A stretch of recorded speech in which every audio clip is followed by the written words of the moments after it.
Lõppenud Riigikogu valimiste tagajärjed on meie riigile äärmiselt kahjulikud.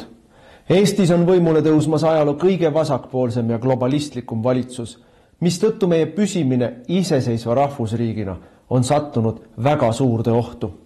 Peale selle lasub valimistel pettuse kahtlus. Rahvuskonservatiivide kahjustamiseks algatati valimiseelsel nädalal koordineeritud laimukampaania ning e-hääletuse puhul ei ole välistatud tulemuse manipuleerimine Reformierakonna kasuks. Kui ka sinule on vastuvõetamatu see, kuhu me ühiskonnana liigume, siis liitu Eesti Konservatiivse Rahvaerakonnaga. EKRE on eestimeelne, tõe ja õiguse eest võitlev rahvaliikumine, millest on tänaseks saanud parlamendi suurim ja tegusaim opositsioonipartei. Järgnevatel aastatel seisab meil ees raske võitlus. Peame tagama, et valimistel oleks pettus välistatud. Me peame kaitsma oma riiki massiimmigratsiooni, odava võõrtööjõu ning riigi teerullipoliitika eest. Me peame ära hoidma vaikiva ajastu kehtestamise ja rahva vaesumise. Iga meie liige saab anda oma panuse, et Eesti jääks eestlaste rahvuskoduks. Mida rohkem meid on, seda tugevamad me oleme. Erakonnaga liitumise juhendi leiab veebilehelt ekre.ee. Eesti eest.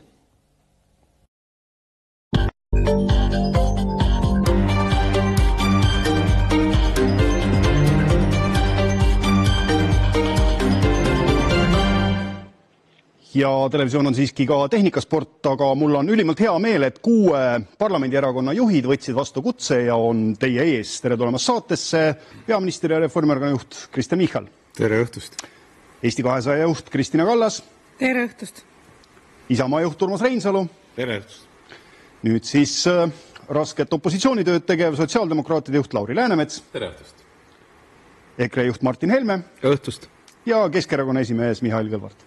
Tere õhtust. Tere tulemast veel kord kõigile ja sisukat debatti ja nagu ikka sissejuhatuseks palun 1 minuti jooksul. No Kristen Michal, ma vist üllatada teid ei suuda, aga opositsiooni peamine etteheide valitsusel on see, et reiting on rekordiliselt madal, mandaat on hõreda võitu. No mis häält siis 2 keelega balalaika tegelikult tegema hakkab? Ma arvan, et ta hakkab tegema sellist häält, mis inimestele meeldib, et pole salata, et ilmselt kahekesi jah, meie vaated on paremal, märksa ühisemad, kui olid koos sotsiaaldemokraatidega ja see lõpuks ilmselt sai ka saatuslikuks. Aga kohe alguses ju esimesel istungil praktiliselt, kui sotsiaaldemokraadid olid välja läinud valitsusest, otsustasime, et kaitsekulutused tõusevad järgmisel aastal vähemalt 5%, Eesti saab kaitstud. Teiseks maksuotsused ehk maksude langetused, ettevõtte kasumimaksu kaotamine, tulumaksu esimesest eurost kaotamine ja seegi, et maksuküüru kaotamist ehk tulumaksu vaba miinimumi tõusu ei seata enam kahtluse alla. Need on päris olulised asjad. Nii et ma arvan, et need on need otsused, millest ka inimesed aru saavad ja ma arvan, et ka ettevõtlus ootab muuhulgas ka asjade lihtsustamist. Nii et seda häält see valitsus hakkab tegema. Aitäh. No, Kristina Kallas, sotsid läksid siis üle parda, kas nüüd saabub õnn meie õuele? Ma arvan, et iga inimene, kes on kunagi valitsuses töötanud, ei arva, et õnn tema õuel on. Et see on töö, kus tuleb teha nii-öelda Eesti riiki teenida ja see on selline töö, mis sisaldab endas väga suurt vastutust ja ma arvan, et keegi ei hinga kergendatult, kui kuskil mõni partner nii-öelda ära läheb, sellepärast et vastutus selle võrra tegelikult kõikidel teistel, kes seal valitsuses on, suureneb. Nii et mina tunnen küll palju suuremat vastutust selle töö eest, mida me teeme. No, Lauri Läänemets, kuulsite juba sissejuhatuseks, kuidas kõik läks paremaks, nii kui sotsid väljas on, et läks hästi? No vastab tõele, et sotsiaaldemokraadid ei ole endale kunagi lasknud agendat dikteerida ei koalitsioonis, ei opositsioonis ja vastab tõele, et me teatud asju teha ei lasknud kõrgharidust tasuliseks teha, ei lasknud solidaarset tervishoiusüsteemi lammutada, töötajate õiguseid kärpida, ei lasknud loodust nii-öelda ära majanduse huvides siis likvideerida. Üks asi, mida me nõudsime ja mitte ei nõudnud, ega koalitsioonis ei nõua ju, et mida me soovisime olid kaitsekulutuste tõstmine ja kaitsekulutuste tõstmine sellele vastavalt siis Kaitseväe juhataja nõuandele. Et ma ütlen, et see 5%, Kristen Michal, ma tean neid graafikuid, see 5% on vähe. See ei ole Kaitseväe juhataja ettepanek. Ma loodan, et see looduse likvideerimine oli siiski juhuslik sõna väärat. Ei, teate, et see ei ole juhus minu arvates, et on lubatud, et ametnike kallal hakkab mootorsaak tööle ja see mootorsaak hakkab metsas ka varsti tööle. Okay, see oli see, mida me ei lasknud teha. Tuleme selle juurde tagasi. Urmas Reinsalu, tänane Norstati küsitlus näitab, et üllatus Reformierakonna reiting tõusebki. Et kuulge, järsku Michali plaan toimibki. Küsimus on selles Eesti inimeste jaoks, kas Eesti valitsus toimib ja kas valitsuse poliitika on suunatud sellele, et meil oleks objektiivselt väga keerulises olukorras, oleks inimeste toimetulek parem ja meie majandusel oleks paremad väljavaated. Nii ka julgeolekus kokku lepitud, viiakse veenvalt ellu. Ja kahjuks tuleb nentida, et selle 2 aasta jooksul, mis see seltskond 3-ses tiimis, nüüd 2-ses tiimis on teinud, seda usaldust ühiskonna jaoks ei ole. Neid valestarte on tehtud liiga palju ja neid rabedaid nädalate kaupa oma enda poliitikaid korrigeerivaid seisukohti, ma arvan, need on tegelikult ühiskonnale mõjunud usaldust lõhkuvalt. Ja see oli põhjus, miks ma tegelikkuses ka kõigile siin olevatele parlamendi jõududele panin ausalt lauale pärast tõsist aruteluga küsimuse, kas mitte Kristen Michal ei peaks ametis jätkama või tegelikult peaks Eesti kodanikud saama võimaluse läbi uute valimiste otsustada, kuidas edasi minna, et me ei kaotaks aega. Ja sisseotsaks aitäh. No Martin Helme, kas see on siis nüüd esimene ajalooline hetk, kus te ütlete, et ilma sotsideta valitsus on veel hullem kui sotsidega? Ma niipidi ei ole mõelnudki seda asja, et ma küll imestan seda juttu, mida meile räägitakse, et 2 vasakpoolset valitsust teevad meile nüüd parempoolset, või 2 vasakpoolset parteid teevad meile parempoolset valitsust, et ja vähendavad makse, et me tulime appi kohe, kui valitsus oli vahetunud, panime lauale 6 erinevat maksueelnõud, automaksu kaotamine, käibemaksu tagasipööramine, tulumaksu tagasipööramine, aktsiisimaksu tagasipööramine, maamaksu tagasipööramine ja siis seesama nii-öelda julgeolekumaks, siis kui nad tõstsid neid makse, siis kui oli vaja rääkida inimestele, kuidas pange õlg alla, siis oli see julgeolekumaks, siis tuli igast esimesest eurost, me kõik panustame julgeolekusse ja ettevõtted ka, aga nüüd me siis sellest tohutust plejaadist maksudest, mille Reformierakond, Eesti 200 ja koos sotsidega on kehtestanud, siis ühest maksust ühe tüki keerame tagasi, see ajab surnud kanaerma. Ja mis puudutab sellesse, mis Lauri Läänemets ütles looduse kohta, et siin ma pean kahjuks temaga nõus olema või õnneks või ma ei tea, kuidas pidi võtta, et tõepoolest, et see tuulikute arendamine ju seisab selle taga, et neid tuulikuid ei saa teha looduskaitsealadele või looduskaitsealade lähedale ja kui meile räägitakse siin ilusat juttu, kuidas vähendame bürokraatiat, siis tegelikult valmistatakse ette regulatsiooni muutmist, et saaks tuulikuid teha ka looduskaitsealadele või nende lähedale. No, Mihhail Kõlvart, valitsus ei ole tegelikult veel tooligi soojaks istunud ja te olete juba väga kriitiline. Kas enne me ei peaks teod ära ootama ja siis kritiseerima? No ma siis küsin vastu, kui praegune koalitsioon, aga tegelikult mitte koalitsioon, vaid Reformierakond hakkab mitte 8 kuu jooksul, vaid poole aasta jooksul partnereid välja vahetama, siis me iga kord anname siis aega, et nad saaksid uut poliitikat meile pakkuda. Meil siin 2 aasta jooksul on 3. valitsus, 3. koalitsioonileping, aga sisu on ju sama. Et aega oli antud päris palju, aga tegelikult see poliitika, mida praegu viiakse ellu, selleks puudub ju rahva mandaat. Keegi pole lubanud sellist maksude tralli, rääkimata sellest, et täna ei ole ka inimeste usaldust. Ja asi ei ole ainult sellest, et seda näitavad reitingud. Asi on eelkõige selles, et täna meil on ühe erakonna ainuvõim ja see ei ole legitiimne, sest selleks ei ole saadud rahva mandaat. Ja nii kaua, kui meil on selline olukord, siis me ei saa rääkida, et meil on demokraatlik võim. Ja see on suhteliselt unikaalne ka Euroopas, et kui valitsusel on toetus 20%, siis tavaliselt ikkagi valitsus võtab vastutust ja astub tagasi. Ma olen nüüd väga suures kiusatuses, kas hakata klaarima seda legitiimsuse küsimust, et tunnete siis Kristen Michal kuidagi, et nagu see jalgalul on hõre või? Ütleme nii, et valitsusest 4 ministri väljavahetamisel 14 ei ole mingit probleemi legitiimsusega, õiguskantsler on ka seda kirjeldanud. Teiseks, sellel valitsusel on parlamendi enamus. Kolmandaks, loomulikult napp enamus annab meile ülesande rohkem suhelda, mis tähendab seda, et näiteks nendele samadele maksulangetustele, ettevõtte kasumimaksu kaotamisele, mis nüüd sotside lahkumisega on võimalik, ma loodan ka Isamaa poolt tuge, loodan teiste erakondade poolt tuge, samamoodi esimesest eurost tulumaksu kaotamisele loodan tuge ja vähemalt Isamaa ridadest Helir-Valdo Seeder mulle küll üle saali lubas ja ma eeldan, et ta jääb selle juurde, et tullakse toetama ka meie algatusi, kuhu me tippettevõtjad oleme appi kutsunud, et Eesti riigis aruandlust erinevaid selliseid norme vähendada.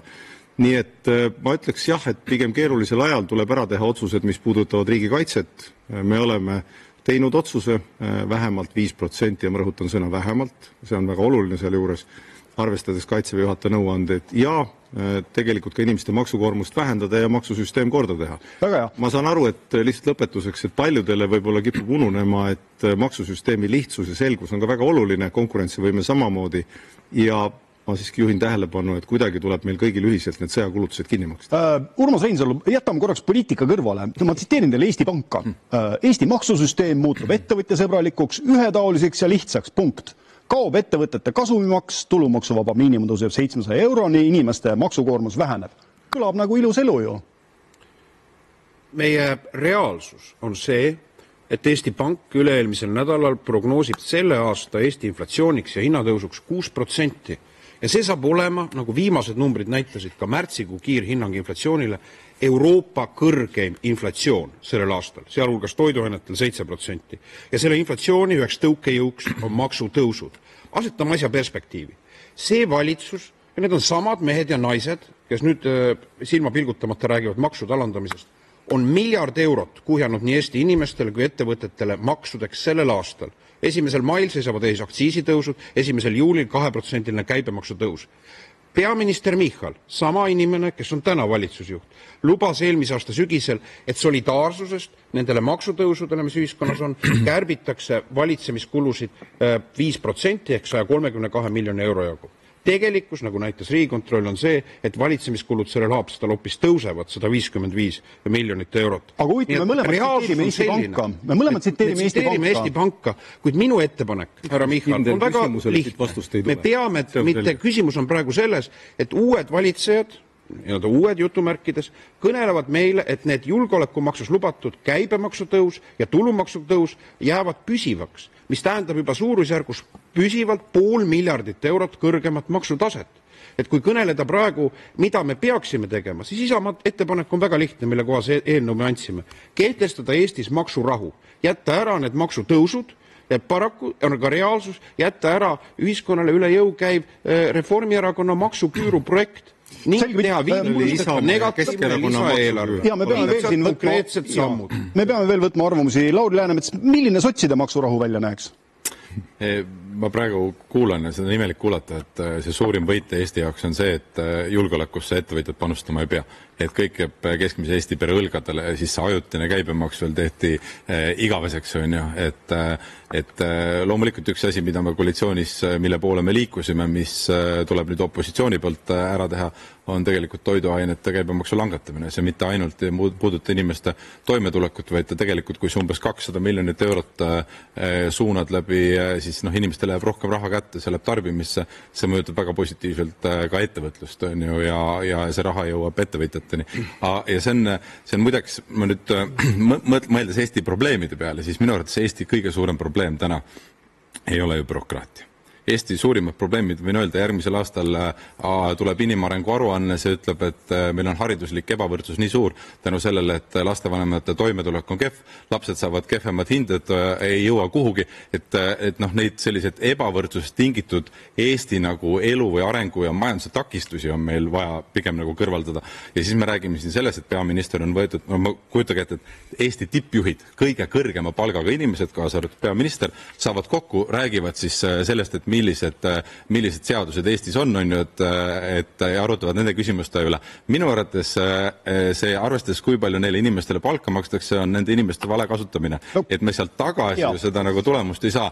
Et pigem me peaks vaatama, et mis on need meie majanduse, mis on selle ühiskonna arengu takistused ja need asud hoopis teises kohas. Ja, Kristina Kallas, kas neid asju saab üldse vastandada bürokraatia ja inimarengu tasandil? Teevad tasuta tööd, vabandust. Ma nüüd korra ikkagi, siin on nii palju nagu pudu ja kapsad kõik segamini, et Urmas Reinsalu Reinsalu vehib väga suurte numbritega, selgitab meile võrrandi ühte poolt, ehk siis seda poolt, kuidas miljardit majandusest kokku korjatakse, jätab selle teise poole täiesti võrrandis selgitamata, et kaitsekulude tõstmine 5%-ni SKP-st tähendab 2 miljardi, üks aasta 2 miljardi suurust investeeringut, ehk siis, et inimesed peaksid aru saama, et tõepoolest nii nagu oli kokku lepitud, et see julgeolekumaksu kehtestamine, sealhulgas tulumaksu tõus ja käibemaksu tõus on seotud väga selgelt püsivate kaitsekulude kõrgemale tasemele viimisega.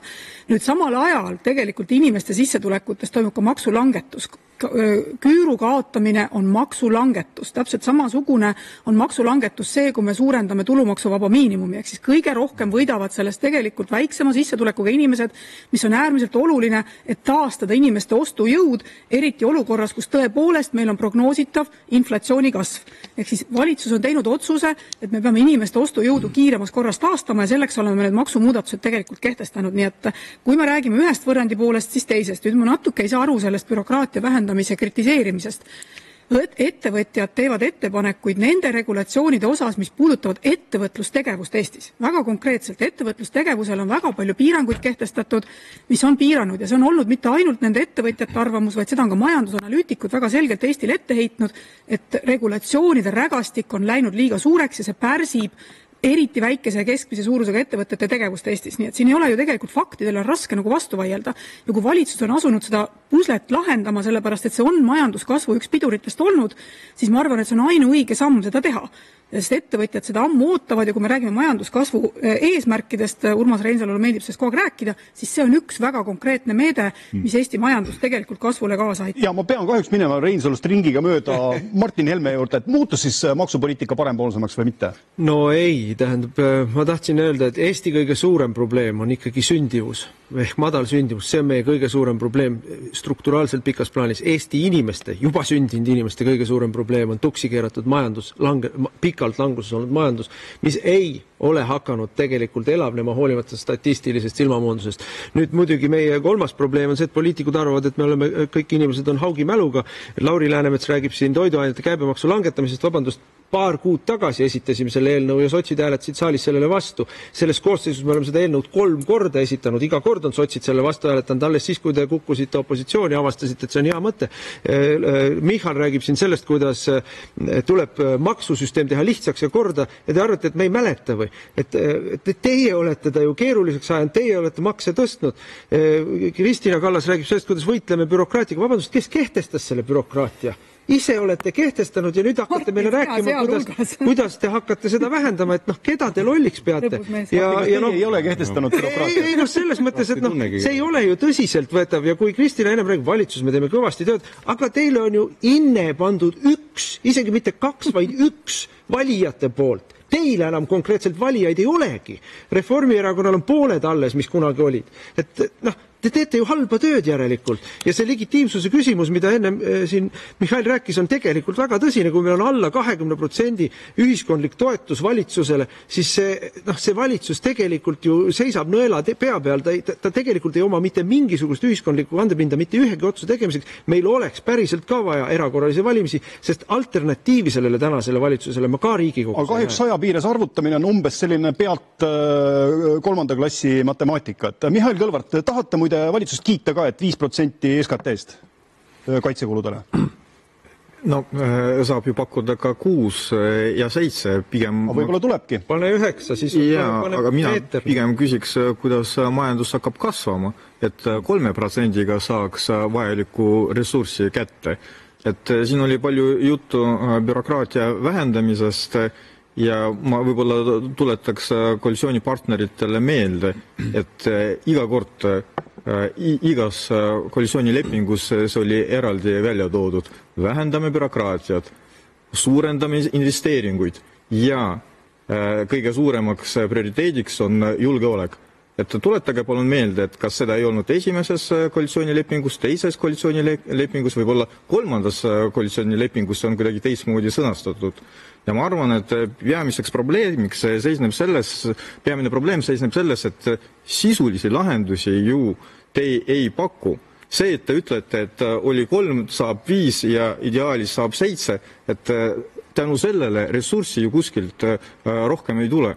Te räägite sellest, et maksuküüru kaotamine toetab vaesemaid inimesi.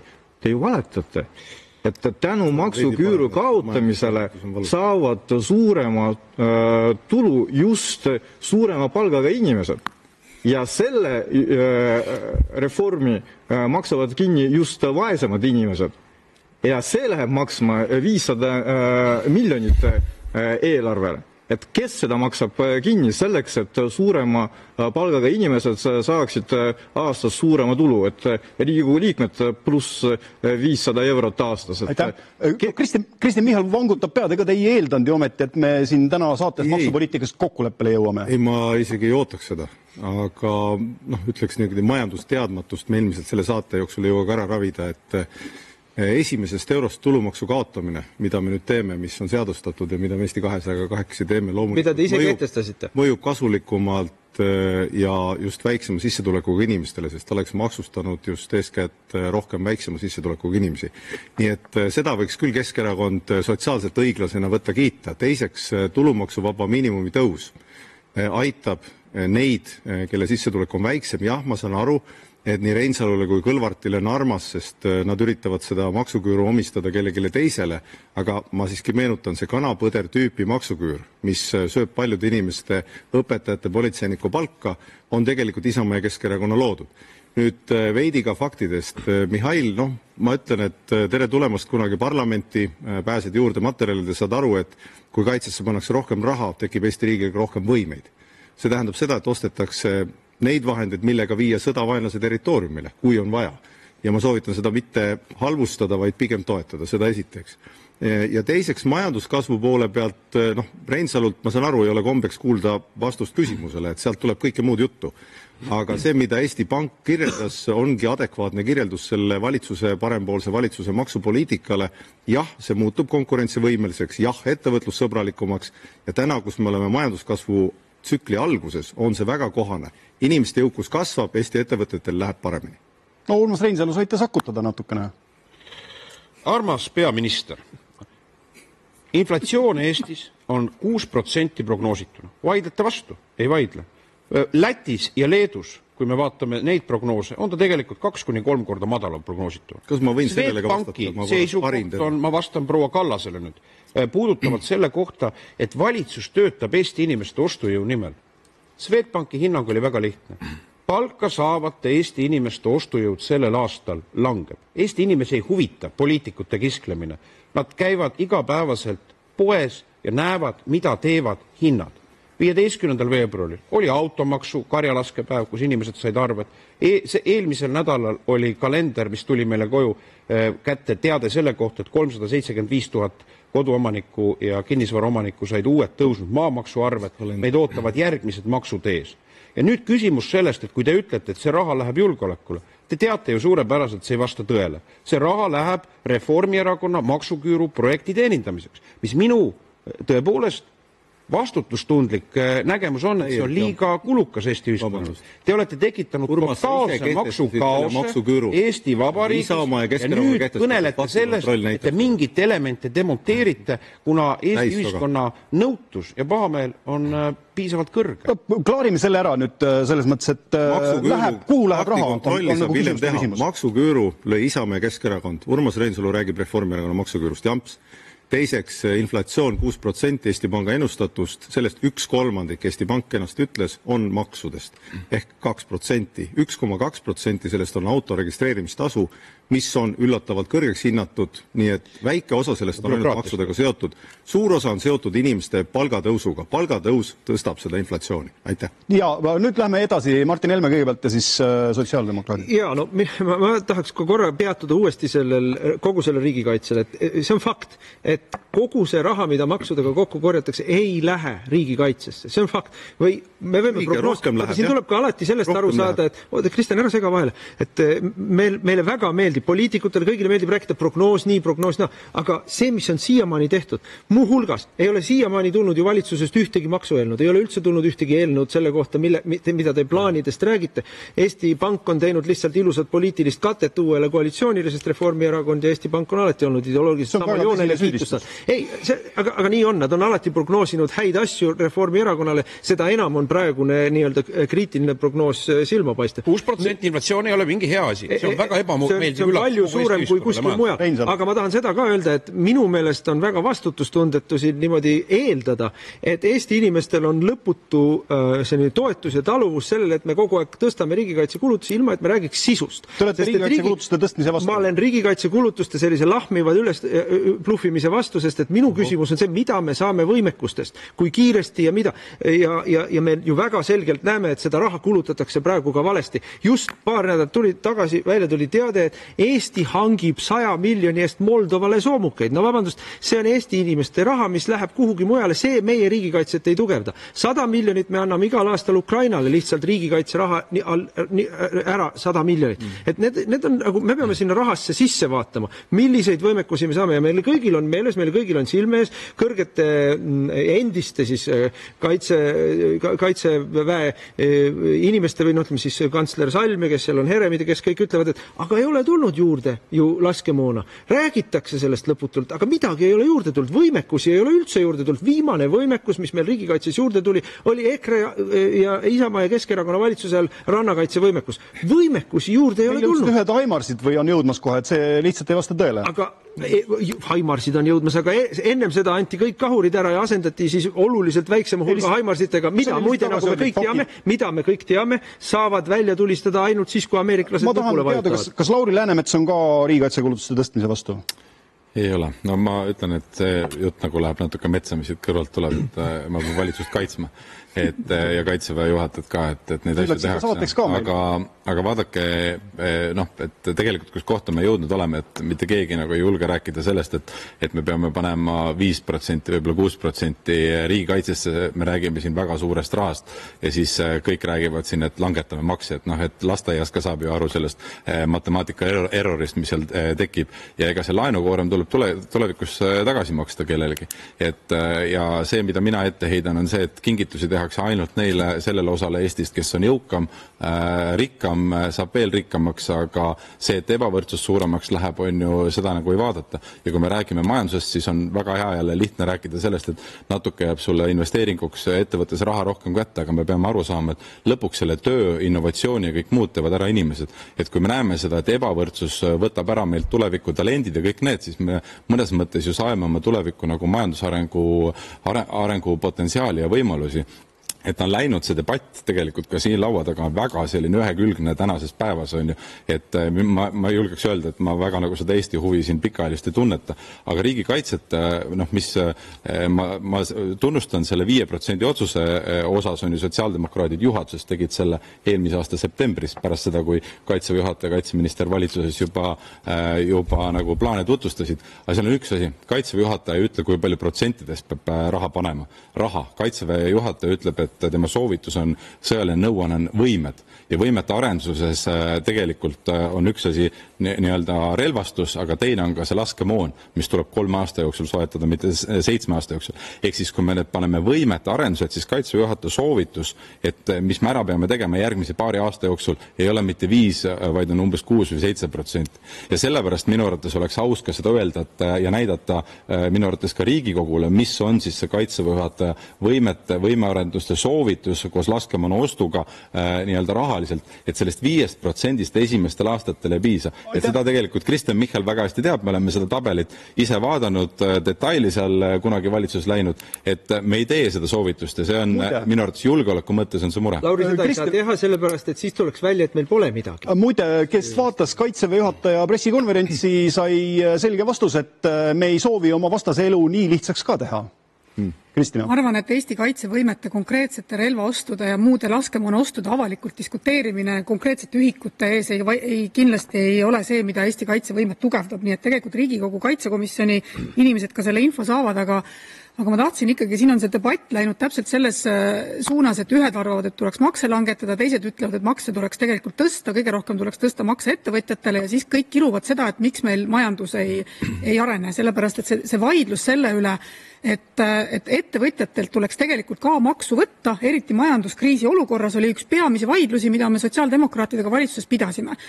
Tegime tookord selle kompromissi, aga selleks, et majanduskriisis, sellises raskes olukorras, kus ettevõtjate kindlustunne on olnud mitmete kvartalite kaupa väga madal ja see on tegelikult olnud ka üks nendest põhjustest, miks Eesti majandus on nii kaua seal põhjas olnud, kindlustunne on olnud väga madal, sellest madalast kindlustundest tingituna on ainuõige otsus tegelikult ettevõtetele lisakoormist täna mitte panna olukorras, kus me teame, et me suudame kaitsevõimeid tagada ka Euroopa Liidu ühise kokkuleppe alusel, ehk siis tegelikult seda defitsiiti suurendada. Kui sotsiaaldemokraatide laenu suurendamine või laenu võtmine kaitsevõime suurendamiseks ei sobi, siis on see jälle näide sellest erimeelsusest, mis meil on olnud valitsuses.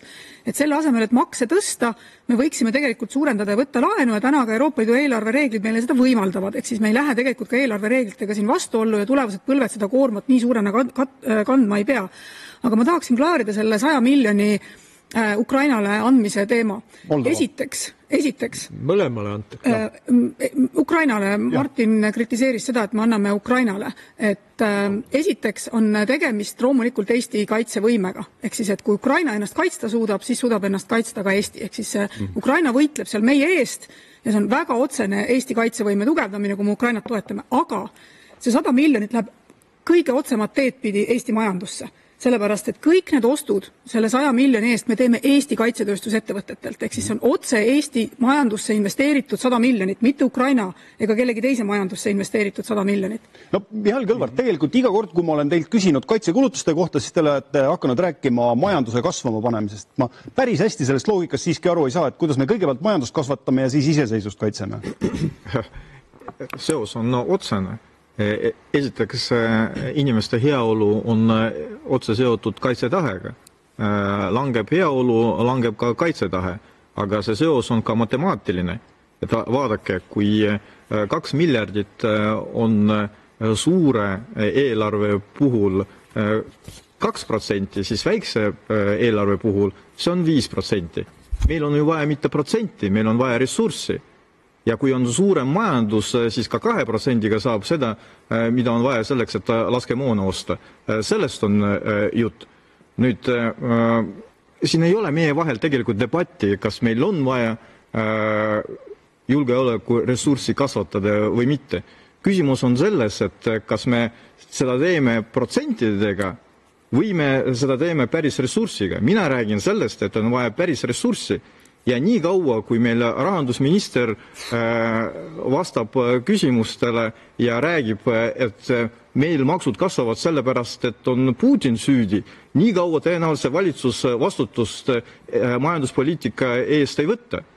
Ja nüüd ma püüdsin siin mitu korda küsida, mis on siis sisuline plaan, et majandus kasvaks ja tänu sellele kasvaks ka julgeolekuressurss. Seda ei ole. Ja no siis püüame lahti rääkida. Kui ei ole väga sisulist energeetikapoliitikat tuleviku perspektiiviga, siis ei ole ka tegelikult tugevat majandust. Mida meile praegu pakutakse? Meile pakutakse praegu püstitada meretuulepargid, mis lähevad maksma 2,8 miljardit. Ja ma saan aru sellest projektist, nad ei ole veel loobunud 100%. Nüüd, mis on see meie pikaajaline taktika või strateegia, kui riigi ettevõtte kõigepealt osa enda ettevõttest müüb maha, Enefit Greenis praegu räägin, ja siis 4 aasta pärast ostab nagu tagasi. Kallimalt. Ja suurema raha eest. Mul on ettepanek, proovime saate lõpus tulla veel majanduse juurde tagasi, aga klaarime selle julgeoleku ära. Et Reinsalu on olnud ka kriitiline, et ei ole seda ja toda, aga mitme protsendini me siis need kaitsekulutused tõstame, sest lõpuks ega see jutt rahast või võimetest on ka ikkagi belletristika. Ei ole. Praeguses olukorras raha on raha lõpuks. Kõige olulisem, et viiakse ellu Kaitseväe juhataja nõuanne. Seda ei suutnud seda tehakse nüüd. 2023. aasta suvel see Rio sellega hakkama ei saanud selles ulatuses. 24. aastal tegelikult oli meil olukord selline, kus meil lükati edasi selle 7 aasta peale ja nüüd me vaatame praeguses olukorda, et kus me saame raha, oli küsimus sellest. Eelmise aasta nädal aega tagasi, et see viiakse ellu. Küsimus on selles, et praegu me oleme kaotanud aega ja see tähendab, et see moon on tegelikult kallinenud 100 miljonit eurot ulatuses. See on meie praktiline probleem. Eestis on baaskonsensus ühiskonnas, ma väidan. Me peame tegema kõik vajalikku Eesti riigi kaitsmiseks. Ja ma paraku ütlen, et valitsus on olnud poliitilise juhtimise mõttes liialt loid ja ma pole üksi. Siin ütlevad väga paljudki mõjukad kaitseväe eksperdid seda. Nüüd minu küsimus eelmise aasta septembris. Härra Michal, ma saatsin teile kirja ja ütlesin, et meie initsiatiiv peaks olema Euroopas, et me saaksime eurovahendeid kasutusele võtta ja ning samuti ka saastekaubanduse tulusid riigil kasutusele võtta suurusjärgus miljard oma kaitseinvesteeringuteks. Siis vastas mulle valitsus kirjaga, et meil on teised prioriteedid. Novembrikuus sain valitsuse poolt kirja, et meil on juba raha ette planeeritud. Ma arvan, et see ei ole veenev käsitlus. Nüüd see, mis puudutab proua Kallase ja härra Michali viidat bürokraatia kohta ja selle kohta, et Eestis on vajalik luua kindlustunne ettevõtjatele. Põhiküsimus ettevõtjatel, kui me vaatame Konjunktuuriinstituudi majanduskonjunktuuri hinnanguid ja raporteid, on ju selles, et just nimelt valitsuse risk, valitsuse ebastabiilne majanduspoliitika on habrastanud meie majanduse väljavaateid ja ettevõtjate kindlustunnet. Te ise oletegi seda riski esile kutsuv. Ikkagi prooviks olla veel julgeoleku juures. Ja lõpuks küsida tulla nüüd sellele viimasele, mis kõneleti bürokraatiast. Kuulge, loetud nädalad tagasi. Urmas Reinsalu, kas te kuulate saatejuhti ühes saates üks kord elus? Jaa, ma kuulan. Palun jääme julgeoleku juurde praegu ja tuleme saate lõpus majanduse ja bürokraatia. Oleme kokku leppinud. Teeme nii. Klaarime ära selle euroraha kasutamise. On sealt häid uudiseid tulemas või te lihtsalt ignoreerite Reinsalu kirju? No kõiki ma kindlasti läbi loe, olgu see öeldud. Kirjutab palju ja toob erinevaid asju ka vahest. Et kõik nendest arvesse ei lähe. Mõned andsin tagasi ka. Aga olgu ta tänatud. Aga nüüd, mis puudutab euroreeglid, siis euroreeglid tõepoolest aitavad meid teha suuremaid kaitseinvesteeringuid ja kiiremini. Et see, mis Euroopa Komisjon välja pakkus ja osalt ka meie ettepanekute baasilt, et osa investeeringutest on väljapool seda eelarve tasakaalu, annab meile võimaluse, sest Eesti on üks kõige madalama laenukoormusega riik, mis tähendab seda, et kiiresti saame osta seda, mida vaja on. See on väga oluline. Keskse laenu võtmist, mida on 150 miljardit, peame hindama, siis mis selle tingimused on, me oleme suutelised ka ise laenu võtma. Ühised hanked, mõned on juba käimas, kindlasti aitavad meid ja ma meenutaks ka nagu saatejuht, et Kaitseväe juhataja, kellega mina ilmselt kohtun tihemini, ütles, et tema nõuandeid viiakse ka ellu, nii et see on mingi vana jutt, mida Reinsalu üritab üles soojendada. Nüüd, mis majanduse ja kaitse kohtumispunkti meenutab siis või puudutab, siis see, mida Kristina ka ütles, on väga ikkagi oluline, et halvad asjad, sõjaks tuleb valmistuda, tuleb olla valmis, aga kui Ukrainast midagi õpitud, siis tähendab ikkagi seda, et oma kaitsetööstus tuleb kasvatada ja kui me iga aasta paneme üle 100 miljoni Ukraina aitamisse, sel aastal seda suurendasimegi, siis seda saab just meie kaitsetööstus tööd toota ja siia uut väärtust töökohti luua. Eestis on kaitsetööstus on üks optimistlikumad ja kõige kiiremini kasvavad sektorid, nii et kui Mihhail küsib, et mis see koht on, kus majandus kasvama hakkab, siis üldiselt Euribor on all, majanduskasv on reaalsus, meeldib see või meeldi ja tegelikult kaitsetööstus on selle osa. Ma võtan paar julgeolekuteemalist repliiki veel ja siis meil on uskuge mind, väga palju põnevaid teemasid, et Lauri Läänemets kõigepealt ja siis EKRE. Ja ma alustan lihtsalt selle julgeoleku rahastamisest, et see ei ole nii, et sotside elu eesmärk on kõiki ära maksustada ja ettevõtteid maksustada. Lihtsalt see loogika minu arvates on see, et me ei saa seda maksukoormat panna siis ainult keskmise Eesti pereõlgadele. Me räägime lõpuks väga suurtest summadest ja kõigil peaks seal panus olema. Et see on see loogika ja muidu laenu, Kristina ära unustad, seda laenu mõtet me rääkisime mitmeid kordi nagu sotsiaaldemokraatide poolt ka, aga nüüd selle nõuande juurde või kaitsejuhataja sõjalise nõuande juurde, ma ei tea, millest ma räägin, sest ma olen ju seda näinud. Ja kuulnud ja seal on ka ajaperspektiiv öeldud ja seal on see graafik joonistatud, et käib süsteemina selliselt, et Kaitseväe juhataja ütleb, milliseid võimeid tuleb arendada, Kaitseministeerium arutab selle rahasse ja tegelikult Kaitseväe juhataja saab aru, et ta ei tule avalikult debatti pidama valitsusega, et kui palju mingil aastal peab olema raha, et hästi oluline on see, et kui Kaitseväe juhataja ütleb, et nõuanded viiakse ellu, siis kas nõuanded viiakse ellu vastavalt tema ettepanekule ajalise sellises raamis või mitte ja ma arvan, et see on väga tõsine asi. Et selles mõttes me peaksime nägema nagu, ja ma arvan, et terve parlament peab teadma seda või vähemalt osa parlamendist ka opositsiooni poolt, et mis on siis Kaitseväe juhataja sõjaline nõuanne, millisesse ajaraami see peab mahtuma ja meil see õigus ja võimalus peab olema, sellepärast et see, kuidas Kaitseväe juhataja on kirjeldanud kogu seda võimalikku eskalatsiooni, kui poliitiline tahe tekib, on ju, aastate jooksul, on ju, mida Venemaa saab teha, see on väga tõsine asi. See on väga tõsine asi, väga paljud inimesed on hirmul ja see on nagu, sellest sõltub väga paljud inimeste elu, sellest sõltub Eesti Vabariigi püsimajäämine võib-olla ja see ei ole midagi sihukest, mida öelda, et me ei hakka muidugi siin relvasüsteemidest rääkima, seda polegi vaja rääkida, aga me lõpuks teeme riigieelarve strateegiat, sinna lähevad ju suurusjärgud kirja. Et selles mõttes neid me peame teadma ja me peame kõik mõistma ja parlamentaarne kontroll peab ka tegelikult valitsuse üle olema, et seda viiakse ellu sellisena. Ja üks asi, ma ütlen teile ära, et laskemoona soovitus oli 7 aasta pealt 3 aasta peale tõsta. Me räägime 1,6 miljardist ja ainuüksi see on ju see, mida ei viida ellu. Nagu, et selles mõttes me peaks ühiskonnana teadma. Aitäh, Martin Helme, aga see, kui me, kõik peab olema riiklik kontroll, parlamentaarne kontroll, aga kui me räägime, et midagi pole tehtud, midagi pole, kas me ise ei õõnesta oma jalgealust sellega? No ma ka kuulan ja kõrvad hakkavad liikuma, et Laurile hakkas parlamentaarne kontroll meeldima, et siis kui sa valitsuses olid, siis sa sellest küll midagi ei arvanud. Aga nüüd ma tahan üle korrata selle, et ongi konsensus, kõik me saame aru, et riigikaitsesse on rohkem ressurssi vaja. Mina lihtsalt olen vastu sellele protsendimängule, sest me peamegi rääkima võimekustest, me peamegi rääkima ajaraamist ja see protsent on lihtsalt inimeste uinutamiseks ja veelgi enam. Selle protsendi sisse, nii nagu Kristina Kallas ju praegu välja lobises, on pandud sellised ilusad, väga-väga suured ja korruptsiooni järgi haisevad asjad, kus me nii-öelda aitame Ukrainat, aga tegelikult kühveldame raha siin, ütleme siis endistele kaitseväe juhatajatele ja kantslerite poolt tehtud nii-öelda militaartööstusesse. Et see haiseb õudselt kaugele haiseb. Mina seda ei poolda. Ja mina arvan, et siin peaks olema oluliselt suurem huvi avalikkuse poolt, kuidas see asi käib. Nüüd ma olen sellega, 20. aastal, kui me oleme valitsuses, me tegime selle ettepaneku, 21. 22. aastal ka, kui oli Ukraina sõda alanud, ütlesime, võtame suure laenu, teeme need kõik asjad ära, mida vaja on, mida meile ütleb Kaitsevägi ja siis paneme selle laenu makse riigikaitsekuludesse ja meil on 3% või 3,5%, mis ta iganes on, 10 aasta peale jaatame ära. Meil ei ole vaja rääkida 6, 7, 9 või 4%. Me teeme asjad ära, mida on vaja. Täna sa räägid riigikaitsekomisjoni liikmetega või räägid kõrgemate sõjaväelastega või kaitseministeeriumi inimestega, ütlevad, tegelikult asjad ei liigu. Ükskõik, mis see ilus jutt sinna kõrval on, tegelikult asjad ei liigu. Räägitakse protsendist, aga ei liigu. Ja nüüd on see küsimus, kui sa küsisid hästi lühidalt, võtan kokku, mis on minu kriitika. 23. aasta alguses ennem kui olid Riigikogu valimised, ma ütlesin, me ei saa ära anda oma relvi, oma laskemoona ja jääda ootama, et 10. lõpuks tuleb asemele, sest vahepeal oleme me paljad, mis ongi juhtunud. Ja teiseks, me maksame selle eest, et me kuula nüüd, selle jaoks rohkem asju kui kunagi varem, Martin Helme, ostamegi, ma räägin sellest, et vahepeal oleme me paljad ja teiseks ma räägin sellest, et jõuda tagasi sinna, kus me olime enne asjade ära andmist.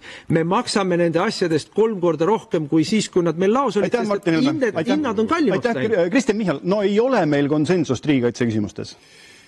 No sellest hoolimata ma arvan, et kui me lähme parlamenti eelarvega, kus kaitsekulud on vähemalt 5%, siis ma ennustan, et kõik need erakonnad kas külgees lähevad ära, no ma ei oska Keskerakonna puhul öelda, neil on võib-olla kõige selline ütleme kaugem joon sellest, aga ma arvan siiski, et neil jää muud üle kui toetada ja Lauri puhul ma ütlen tõepoolest, et ega Lauri ei ole tõepoolest ka varem varjanud, et tema toetab kaitsekulutuste tõstmist, nii et seda ta täiesti korrektselt ütleb ja see ei olnud ka põhjus, miks me lahku läksime. Nii et põhjused olid ikkagi mujal, majandusküsimused, maksude langetused ja nägemus, kuidas asju teha lihtsamaks, nii et see on see pilt, aga jah, ma lihtsalt ütleks ka vaatajatele seda, et need inimesed, kes räägivad sellest, et Eesti on paljas, kaitsevõimet ei ole, nad räägivad vastupidi kõigele sellele, mis tegelikult meie kaitsevägi ja kaitseväe juhataja räägib.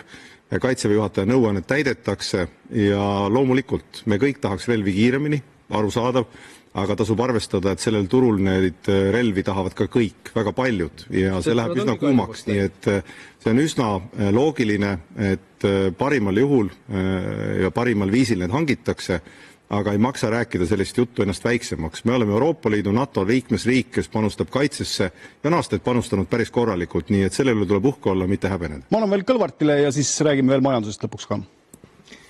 Ja, no jällegi, mulle tundub, et me kõik räägime sama asja tegelikult. Jah, Eesti on kaitstud paremini ja rohkem kui kunagi varem. Jah, kaitsevõimekus meil on suurem kui kunagi varem. Aga räägime operatiivsest olukorrast. Kui eksperdid ütlevad, et täna operatiivselt meil on vaja nii palju võimekust, laskemoon, relv, siis seda tuleb täita operatiivselt. Jah, üheks lahenduseks on laen. No siin kõik räägivad sellest, aga me oleme sellest rääkinud juba pool aastat tagasi, aastat tagasi, ka me oleme rääkinud sellest, et operatiivne vajadus, palun lahendage seda laenuga, sest see on eksistentsiaalse tähendusega. Aga seda on vähe, et seda operatiivset vajadust võib-olla jätkub 1 kuuks. Kahjuks seda on kallis asi. See läheb maksma ja nüüd selleks, et olla sõjaks valmis, selleks peab olema ka majandus. Sest seda moona läheb vaja mitte ainult selleks, et laod oleksid täis, vaid iga päev, juhul kui see vajadus päriselt tekib. Ja sellepärast ei ole võimalik rääkida eraldi julgeolekust ja majandusest, sest ükski julgeolek ei püsi, kui majandus seda ei kanna. Urmas Reinsalu oli nüüd kannatlik ootaja, aga ma teen sissejuhatuse ka ja palun nüüd tõepoolest umbes 1 minuti jooksul, sest meil saateaeg läheneb väga kiiresti. Uuel valitsusel on proovitud ka kliimavaenulikku silti kaela riputada, et aga võib-olla see on hea, võib-olla tulebki muutunud oludes keskenduda kindlusele ja majanduskasvule. Aitäh, härra Kuusk, tunnustusest või kannatlikkuse osas. Ei, ma ei ütleks nõnda. Ma arvan, et üsnagi radikaalse positsiooni surus läbi härra peaministri juhtimisel see küll 3 partnerist koosnev valitsus loetud nädalad tagasi, kus võeti seisukoht, et me peame Eesti kliimaambitsiooni Euroopas veelgi tõstma, ehk 90% tasemele 2040. aastaks viima. Konsensuslikult kõik Eesti ettevõtlusorganisatsioonid palusid valitsust, ärge tehke seda. Ja seda tehti. Ja ma tuletan meelde, et härra peaminister on selgelt öelnud välja, et kliimaseadusest tuleb teha Eesti uus põhiseaduse tasemel dokument, mis peaks hakkama korraldama kõigi meie elu. Et ma näen siin ikkagi põhimõttelist niisugust poliitika käsitlust ja kui kõneleme bürokraatiast ja sellega opereerimisest, siis see on olnud tegelikult lähe või tõukekoht massiivsele bürokraatiale, sealhulgas erinevate majandusharude, ressursipõhiste Eesti majandusharude välja nii-öelda demonteerimiseks Eesti majanduskeskkonnast. Härra peaminister, te viitasite kaitsetööstusele, täiesti kirjutan alla nendele seisukohtadele ja Isamaa toetusele julgeoleku valdkonnas saab alati toetada, aga kahjuks ma pean nentima seda, et loetud nädalad tagasi Kaitsetööstuse liit saatis protestikirja just nimelt kriitikaga valitsuse loiduse vastu ja ma kutsun üles valitsust venitusteta opereerima nende probleemidega, mis on vägagi tõsised etteheited. Väga hea. Kristjan Kallas, mul on teile ka sissejuhatav pall ikkagi, sest me ühest küljest räägime, et teeme riigi lihtsamaks, aga tänane uudis räägib, et 27. aastaks peavad poodide parklakohad olema eelkaabeldatud, kogu maksumus 2 miljardit. Et mis asi see on? Ma ei tea, mis asi see on. Ma lugesin seda uudist täpselt samamoodi nagu teie. Aga tundub kummaline. Valitsuse liige, proua Kallas. Aga valitsus ei ole seda arutanud. Selles mõttes, et uudised mõnikord jõuavad ka niimoodi eetrisse, et valitsus tegelikult neid küsimusi arutanud ei ole. Et ma arvan, et see oli uudis väga paljudele, et eks see tuleb siis arutelu alla, kui ta tuleb, aga ma tahaksin selle kliimateema ikkagi ära klaarida. Sellel sajandil, sellel 21. sajandil ei ole ühte suuremat muutust kui see, mis toimub kliimaga. See on üks suuremaid muutusi, mis mõjutab kõikide meie elusid, meie majandust, meie keskkonda, meie laste tulevikku. See on üks kõige suurem muutus, mis on kõik, kes seda eitavad, et see muutus meile mõju avaldab, tegelikult eitavad seda, mida teadlased on ammu konsensuslikult väitnud, et see juhtub. Ja me oleme tegelikult juba nägemas, et seda juhtub. Nüüd, see on inimtekkeline, see on inimmõjuline ja tulla ka seda eitama on põhimõtteliselt eitada teaduslikku konsensust. Nüüd, valitsusel oleks äärmiselt vastutustundetu seda teaduslikku konsensust mitte arvestada ja lihtsalt silmad kinni pigistada, öelda, et meid ei huvita see, me paneme vanat moodi edasi. Põlevkivi kütame, korstnatest välja, tossu välja. Põlevkiviga on lõpp, proua Kallas tunnistas üles. Jumal küll, see ei ole ju uudis teile, härra Reinsalu. Et me oleme selle kokkuleppe juba teinud, mis põlevkivist energia tootmisest väljumine on Eestis ammu kokku lepitud ja see on väga õige samm. Nii et ei saa, ma arvan, et on täiesti vastutundetu kellelgi väita seda, et kliimamuutustega ei peaks valitsus tegelema ja võtma seda arvesse, kui ta teeb ükskõik milliseid otsuseid. Kõiki neid asju arvestavad ka ettevõtjad, ka majanduskeskkond sellega täna arvestab. 2 miljardit eurot parklat. Tõepoolest on olnud olukordi, kus reguleerimisega on jõutud ette enne, kui üldse tehnoloogia nõudnud järgi selleks, et selle kliimamuutusega kohanemist tegelikult toimetada. Seal tõepoolest on olukordi, kus on vaja regulatsioone tagasi tõmmata, sest me oleme läinud liiga optimistlikuks arvates, et me aga te tõstate ju ambitsiooni 2040. aastal. Kas ma võin palun lause lõpetada? Ma ei seganud teid vahele. Elementaarne viisakus. 2040. aastaks ambitsioon on seotud tehnoloogia arenguga. Selle ambitsiooni täitmine on seotud konkreetselt selles lauses sellega, et seda on võimalik saavutada juhul, kui on olemas tehnoloogilised lahendused.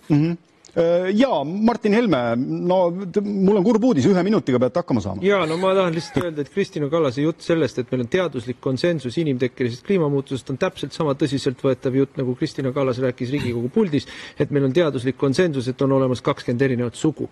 Ja mingit sellist teaduslikku konsensust ei eksisteeri, kliimašarlatanlus on paljastatud. Ei, no sellepärast, et mingit teaduslikku oreooli sellele jutule juurde ei ole, see on šarlatanlus. Mingit kliimakriisi ei eksisteeri. See on lihtsalt teie poolt välja mõeldud, et saaks inimestelt võtta ära raha ja vabadused. Ja selles mõttes absoluutselt kategooriliselt meil ei ole mõtet rääkida sellest, et paneme need või teised või kolmandad asjad kinni, sest et mitte mingit põhjust selleks ei ole. Kui 0,4% maailma atmosfäärist on ainult üksi CO2 ja sellest omakorda väike protsendikene on inimtekkeline CO2 ja loodus tekitab seda absoluutse enamuse tekitab loodus ja CO2 on taimede toit, mis hoiab maailma üldse elus, siis selle vastane võitlus on satanism. Ja nüüd mina tahan lihtsalt öelda seda, et täna oli väike jupikene uudistes, kas mitte vist Vikerraadiost jooksis läbi poole kõrvaga, et üks ametnik arutas, et jaa, et saaks küll raha juurde panna riigikaitsesse, aga siis me peaks Rail Balticu ära jätma, et noh, küll oleks kole, kui me Rail Balticu ära jätaks, võt need ongi need valikud. Et kas me teeme endale siis riigikaitset või me teeme Rail Balticut, kas me teeme endale meretuulepargid või teeme riigikaitset. Mõlemat ei saa. Lauri Läänemets, ka see opositsiooni elu ei saa teil lihtne olema? Ei, kuulates seda kõike jah. Et ma ütleks niimoodi, et looduse osas kehtib vist, et parempoolne valitsus võrdub siis väheste ärihuvide rahuldamine. Et seda me oleme kuulnud, et kuidas Keskkonnaamet tuleb lammutada, kuidas looduskaitseseadus tuleb muuta, seda me saame aru, et meretuuleparkide projekt oligi ju ärihuvides. Metsa raiutakse rohkem ja kõvemini. Ja muideks ma pean ütlema kurvastusega, et tegelikult see, mida me arutasime valitsuses, ega kliimaseadus täna muideks suurendab CO2 emissiooni. Et seal on eesmärkidest taganemine. Et see kõik on nagu sinna sisse kirjutatud. Minule isiklikult teeb ka muret põhimõtteline muudatus, mida siis nüüd selle kogu keskkonnavarjus tehakse, on näiteks kaldakaitsevöönd.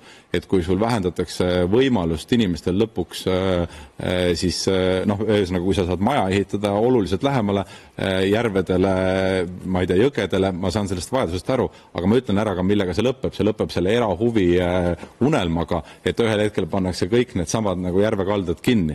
Ja see on erahuvi olnud täpselt samamoodi, ma mäletan, on Reformierakonna tulnud jahinduses, kus kohas mitte jahimehed ei peaks otsustama, et kuidas ulukeid lastakse mingil territooriumil, vaid maaomanikud, et lõppkokkuvõttes siis maaomanik saab selle kuskile välja müüa, selle võimaluse jahti pidada Eestis. Ehk siis selline väheste kitsaste ärihuvide rahuldamine nagu looduse arvelt, minu arvates on halb perspektiiv Eestil. No Mihhail Kõlvart, kuidas raskel ajal leida tasakaal siis rohepoliitika ja majanduskasvu vahel? No, mulle tundub, et lugupeetud kolleegid, sotsiaaldemokraadid oskavad seda tasakaalu alati leida, et kui nad on koalitsioonis, siis on üks jutt, siis opositsioonis on hoopis teine jutt, no see ongi tõenäoliselt nagu tasakaal. Aga kui rääkida kliimapoliitikast, siis tegelikult ideoloogiline kliimapoliitika ja looduskaitse ei ole samad asjad. Et kui sotsid olid valitsuses, siis nendele väga sobis meretuuleparkide projekte, mis läheks maksma 2,8 miljardit. Et ma saan aru, et see oli ka osaliselt nende initsiatiiv ja siin looduskaitsega ei ole mingit pistmist. Nüüd see uus vana koalitsioon tuli välja väga konkreetse sõnumiga. Maavara peab teenindama Eesti majandust. no meil seda maavara kahjuks väga palju ei ole. Mis maavara on? Põlevkivist lugupeetud kolleegid soovivad loobuda, mis see jääb? Siis mets ja fosforiid. Ja metsa osas siin väga autoriteetsed Eesti 200 poliitikud väga konkreetselt juba räägivad sellest, et tulebki maha võtta. Tulebki seda ressurssi ära kasutada selleks, et majandust arendada ja isegi nii kaugele, et maksame palkasid tänu metsale, tagame julgeolekut, no siis tõenäoliselt ongi teie majanduspoliitika, et võtame metsa maha ja tänu sellele meie majandus hakkab kasvama ja arenema. Ja siin ei ole mingit pistmist looduskaitsega. Kristjan Michal, ma lihtsalt pean ütlema, et ega koalitsiooni elu ei saa ka lihtne olema selles 4-2 formaadis, sest selline see poliitiline reaalsus praegu on. Aga see süüdistus, et uus valitsus on tööstuse ja suurettevõtjate poole kaldu, kuidas sellega tegelikult on? No see valitsus kindlasti on majanduse poole kaldu. Selles ei ole isegi süüdistus, vaid meie enda öeldud lause.